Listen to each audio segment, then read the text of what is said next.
boots, run past your boots, and defensively he's rough, tough. Cincinnati Bengals, that's the team we're gonna cheer to victory. Touchdown Bengals, get some points upon that board and win a game for Cincinnati. Hear that Bengals growling, mean and angry. Here he comes the prowling, mean and hungry, an offensive brute. Run past your boot, and defensively he's rough, tough. Cincinnati Bengals, that's the team we're gonna cheer to victory. Touchdown Bengals, get some points upon that board and win a game for Cincinnati. Surprise! Marvin Lewis is back in Cincinnati after some speculation that the winningest coach in franchise history was ready to pack his bags and explore greener pastures elsewhere. Lewis and owner Mike Brown ironed out their differences at season's end, resulting in a 2-year contract extension for Lewis. Jay Morrison is a Bengals beat writer for the Cox Media Group in Cincinnati. He joins me on Thursday to discuss the ramifications of that decision. So first of all, Jay, we want to take the time and welcome you to the Two Man Advantage podcast, and we're excited to talk some Cincinnati Bengals football with you this afternoon. Sure, glad to be with you guys. So, Jay, when we look at the Bengals bringing back Marvin Lewis, my first question to you is, how surprised were you? Because towards the end of the season, there was speculation that he was ready to move on. So what was the general sentiment and your personal feeling when they brought Marvin Lewis back? Well, when they made the announcement, I wasn't surprised at all. I think had you asked me after that game in Minnesota, when the report came out that he was going to step away, even though Marvin repeatedly said there was nothing to that report, that he hadn't made up his mind yet, all indications were that this was going to be, there was going to be a parting of the ways, that it seemed like he had an interest in looking elsewhere. It kind of seemed like Mike Brown didn't really have a choice but to try to go a different way. He went into the year saying there was no parameters in place, but everybody assumed that it was going to take a playoff win to keep Marvin, and they didn't even make the playoffs.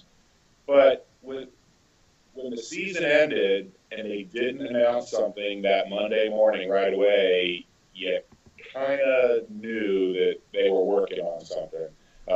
The fact that they played so well those last 2 games, knocked a couple teams out of the playoffs, it was just one of those things where you felt it coming. Once a decision wasn't made first thing Monday morning that they were going to split ways, it was only a matter of time before they hammered out the details and announced it, and they did that a short time later, a couple days later.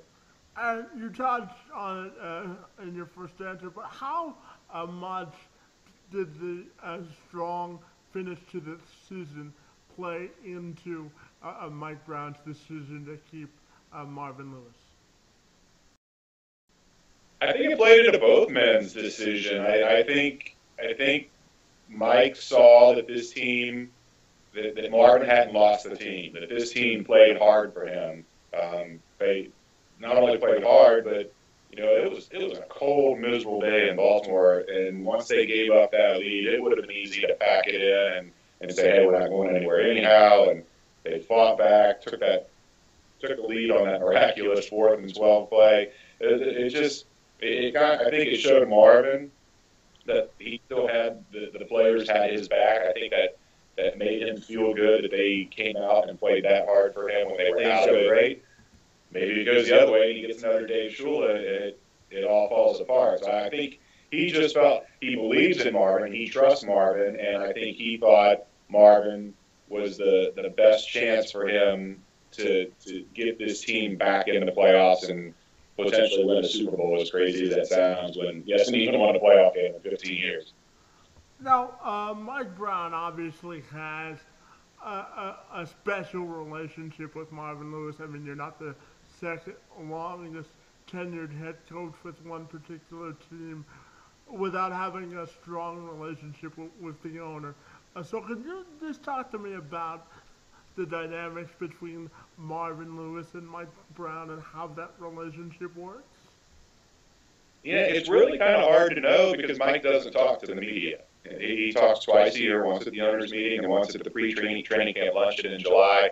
So it's really kind of hard to know what is going on in those closed-door meetings. And Marvin plays things pretty close to the vest. But it's obvious there's a tremendous amount of respect there, and there's a tremendous amount of trust. And I think Mike will be forever grateful to Marvin for what he's done for this franchise. When, a lot of people, he has been here so long that a lot of people forget where the Bengals were in the 1990s and the early 2000s before Marvin got here. The franchise was a laughingstock.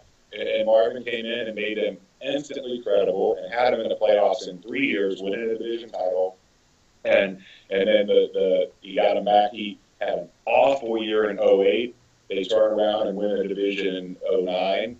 Another terrible year in 2010, and he snaps it, turns it right back around, and they go to the playoffs 5 straight years after that. So I think Mike trusts Marvin to do what's best for this franchise, and Mike doesn't like to make change, and he doesn't want to give up control. But I think that was at the heart of this extension with Marvin. Wanted a little more control in terms of who stays and who goes on this coaching staff, how they approach free agency, possibly even what goes on in the draft. I don't think Marvin was real happy with the John Ross pick last year at number 9.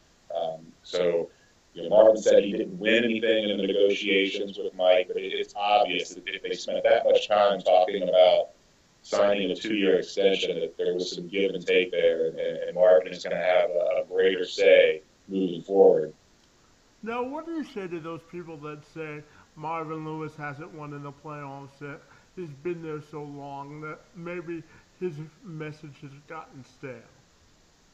Well, I say they're right. He hasn't won in the playoffs.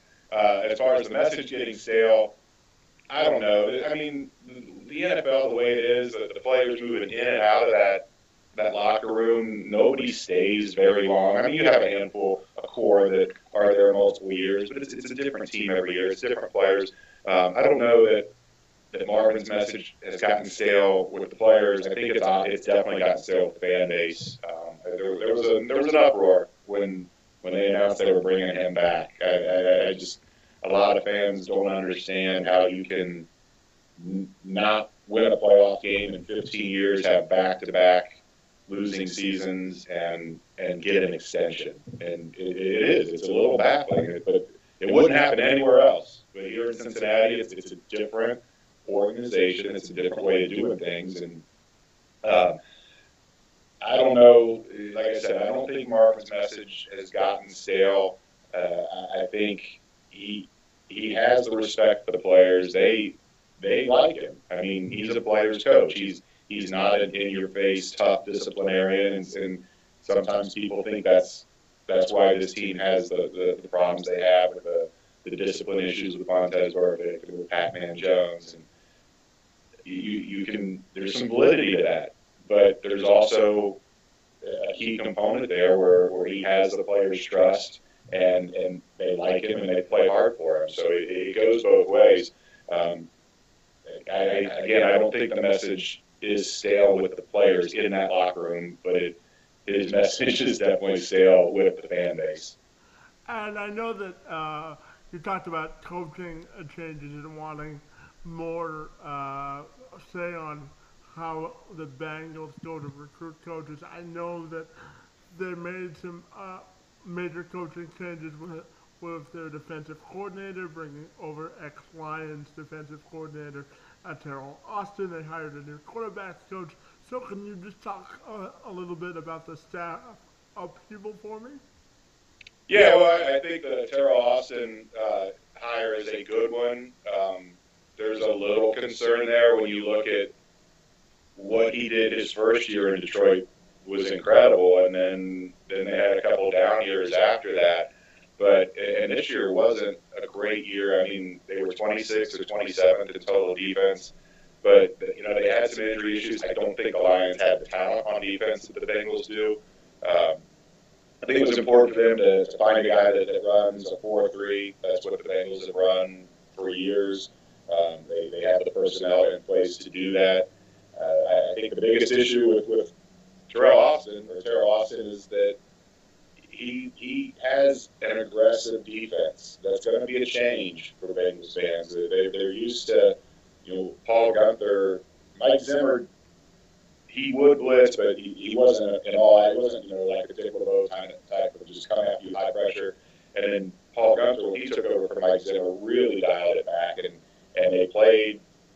I don't say back on their heels, but they just played a much more conservative style of defense. They didn't bring a lot of pressure. They wanted to make teams drive the length of the field. That's a hard thing to do. Sit back, don't give up any big chunk plays, and make teams convert 4, 5, 6 third downs and put together 10, 12 play drives to get into the end zone. And it worked. A couple of years ago, they set a franchise record for fewest points allowed. They were second in the league in that category. But the last couple of years, they started going more to they were forced to go to younger players more, and there were more communication breakdowns, and that while the philosophy was in place not to give up a lot of the big plays, they got beat over the top a lot. They gave up a lot of long passes, and you can get away with that if you're an aggressive defense and you're getting sacks and you're getting turnovers, but they weren't. They didn't get a lot of sacks. Hardly got any turnovers at all. They set a franchise record this year for the fewest turnovers. Austin's defense in Detroit forced 34. The Bengals had 14. So that's going to be the biggest change I think Bengals fans are going to see. Is this is going to be a more aggressive defense, or they're going to try to. I mean, it's not that the Bengals didn't try to get turnovers, but I think they're going to get more turnovers just out of the flow of Austin's offense. Excuse me. But as far as the other changes, we have not had a chance to sit down and talk with any of these new coaches. I know they promoted some guys from within, some hot young assistants that they are really high on. So I think those guys will move into Robert Livingston in the secondary. I think those guys will move in and do a good job. And the other important thing is, and I think this is where Marvin won in that negotiation, is Austin had this in Detroit. He had 2 secondary coaches, one for safeties and one for cornerbacks. The Bengals haven't really done that before. They're doing that this year. They've got some assistant position coaches, so it seems like it's a bigger coaching staff, and they can specialize more on technique and that type of thing in practice. They get so little practice time with these guys that was another big issue. I think Marvin wanted a bigger coaching staff, and he got it. And when we look at Andy Dalton, he started to play some of his best football at the end of the season. So what do you think he can take away from the end of the season moving into next year? And as a team, what do you think is the biggest lesson the Bengals learned from the way they ended last year moving into 2018? I think the biggest lesson they learned is that Bill Lazor is the man to lead this offense and to kind of push Andy Dalton to get better. I mean, after 7 years, you are what you are. I mean, I don't expect Andy Dalton to take a huge leap, but there's still room for improvement there. And I think Bill Lazor, the offensive coordinator that took over after week 2, I think he can get it out of them. That was a tough spot to come in and take over a team after week 2. You don't have that off season to put in your system. You're just kind of tinkering with the other guy's system. And I think he made some gradual changes as the season went along. And I think that's why you saw them play better down the stretch. Over the last 6 weeks of the season, they were one of the best rushing teams in the league. And they still finished at the bottom in rushing offense. That just shows how awful they were early in the season. But he got that running game going. He found the plays that worked best. They didn't try to do a lot of the pulling and the stunning and that kind of stuff. It was more straight ahead, just power runs, and it paid dividends. And Andy Dalton played better down the stretch as well. So I think that was the biggest lesson they learned, is that they need to bring Bill Lazor back, which they did. And now that he's going to have the whole offseason to put his plan in place, I do think you're going to see this offense be much better next year. And what sort of changes do you see Laser making to the offense, if any at all? I don't know. He's been, pretty, as most coaches would be. He's not going to throw out, what his plans are. I think we'll see them. We'll see them in OTAs in April. But I think you're going to see them be more like the defense, more attacking, more up tempo, a better rhythm to the offense. They've got some dynamic players. If they get John Ross back healthy and Giovanni Bernard and Joe Mixon looked terrific toward the end of his rookie year. A.J. Green, one of the best wide receivers. You've got some pieces out there that if you can play fast and get defenses on their heels, you can really take advantage of that. And I think we're going to see Bill Lazor do that. I don't think we're going to see. It's never going to go back like it was with Hugh, with all the crazy formations and tackles lining up out wide and going out for passes and that kind of thing. But I don't. That's just not Bill Lazor's style. And I don't think they need that to win. But they do need to pick up the pace and be more attacking on offense. And I think we'll see that. And my final question for you is, Marvin Lewis is the winningest coach in Bengals history, but yet he hasn't won a playoff game, as we talked about earlier. So when it's all said and done, or up to this point, how do you think Marvin Lewis's tenure in Cincinnati should be viewed? Well, I mean, if you use his own words that his job was to come here and win a championship, been a failure. I mean, he's not only not won a championship, he hasn't won a playoff game. But there's obviously other elements to judge him on. And again, I guess it depends on who's doing the judging. If you have younger people who really don't even remember a Bengals organization before Marvin, they're going to see him as maybe failure too harsh a word, but just as not a successful coach. But you have the older fan base that knows how bad things were in the 90s, like I mentioned before, in the early 2000s, and what Marvin's done to change this entire culture of the Bengals. I think fans, and let's face it, I mean, people aren't happy with his message. They're happy that he's back, but a lot of fans, you can't really argue that he's not a good guy. He's a decent guy. He's a likable guy, and I think that, coupled with the fact that he changed the culture and made the Bengals relevant again, I think the bulk of the fan base will remember him fondly. And again, it sounds like we're writing him off. Who knows? He could be here another 15 years with the way this organization runs. But I do think it will be kind of like the way people view Andy Dalton. There's the good and the bad, and it depends on who you ask. It's not going to be a unanimous opinion on Marvin Lewis with his time with the Bengals.